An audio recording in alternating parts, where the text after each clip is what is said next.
Hello everyone and welcome back to the channel. I'm Danny and this is Project Fern. Today we're back on the Berlingo Multispace. We're going to be doing the thermostat and housing. It's a complete unit and getting that bled up. We've also got the replacement cabin filter as I had the wrong one when I serviced it.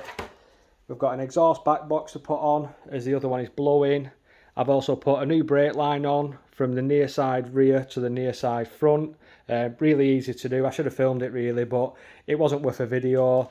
In the meantime, I've had Jeff at Charlie Street Garage do the timing belt on the car and also the water pump and a new auxiliary belt. So it's running absolutely mint. I've had new coolant put in it. Really, I should have got the thermostat put in at the same time, but I wanted to do it myself. So let's get on with today's video. First job is I'm going to be dropping the coolant out of this and then we can get up top and get this thermostat removed. I'm going to remove the bottom left-hand pipe off the radiator there and let the coolant drain out. I've taken the cap off the reservoir as well, which will just help the air come through and get this brand new coolant out. I'm going to catch it in a clean bucket and then put it in a watering can so I can reuse it when we're ready to put the coolant back in. The coolant's being drained into a bucket now. I'm going to give it 5 minutes. There's actually a bleed valve on the thermostat which I can't get to at the moment because the airbox is in the way. But if you look there as well, can you see that grey tab? That's also a bleed nipple or valve which you can undo. And once you unscrew that, it's going to let more air out, as you heard then. More coolant gushed out. We're going to need to leave these off when we fill it back up with new coolant because the header tank's actually lower than these pipes. You can use a thing which heightens the header tank. We don't have one of them, so when we pour it in, we're just going to leave these nipples off, and then when coolant starts coming through, put them back on and we know at least it's bled to there and all the air is escaping the system.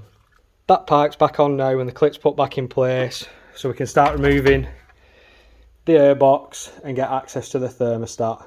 Now that the airbox is out of the way, we've just got this metal bracket which holds the airbox in place, and then this is going to then expose the thermostat, which is just down here, and there's a bleed valve that are on about. You can see it there. It's just like a tyre valve.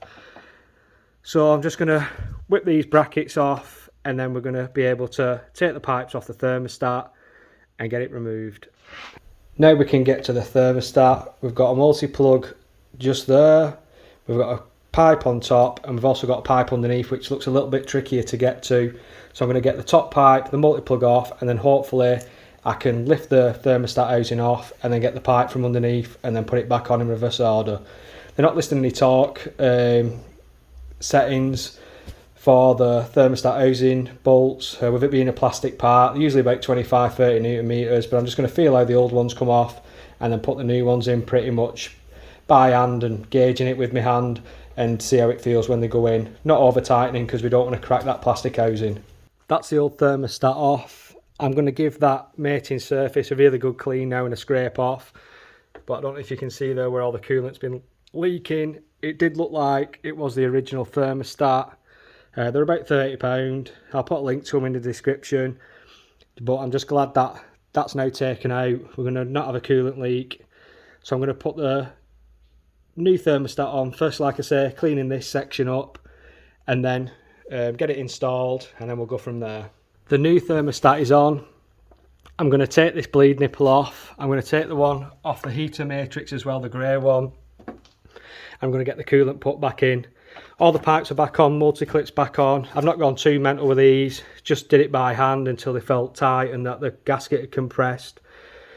So I'm happy with how everything's gone there. So I'm going to get the coolant put back in now into the header tank, get it trapped off, get it built back up, and then we'll get it run up. The cooling system's all bled up. I'm just running it up to temperature now. It's pretty much there. I'm going to wait till the fan kicks in, let the fan go off, and I'm going to let it cool down, and then I'm going to crack on with the exhaust. But that's the thermostat done. Really easy job to do on these petrol ones. Not sure what it's like on the diesel, but yeah, easily done. Easy to bleed up as well. Took about 5 minutes for the coolant to actually start coming out of the thermostat bleed nipple, and then a little bit longer for it to come out of the top there. I'm just going to let the fan kick in now and then we'll get the exhausting on the back. That's the old back box off. It was all corroded around this top bit here. I don't know if you can make that out, but it was no good. So underneath the car now, if I can show you, we've got a lovely new back box. There's nothing wrong with the middle section. I don't know if you can just see on the screen there, we've got a lovely new brake pipe running from the near side rear down to the front. They're easy to do as well.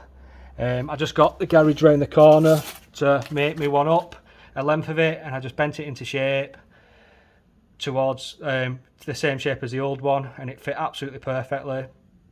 So that's the new thermostat on, back box on, and pollen filter in. I hope you've enjoyed this video today, doing the thermostat, back box and pollen filter on the car. Not a too in-depth video because they're quite easy jobs to do. I don't want to drag them out by showing you every nut and bolt coming off. Next job for this car now is to get it cleaned and get it in for its MOT next week. Fingers crossed it passes, and then mum and dad can get into it, get the grandkids into it and enjoy it like I enjoy mine. If you've enjoyed this video today, please hit the subscribe button. Any comments, put them in the comment section below, and I'll see you in the next video.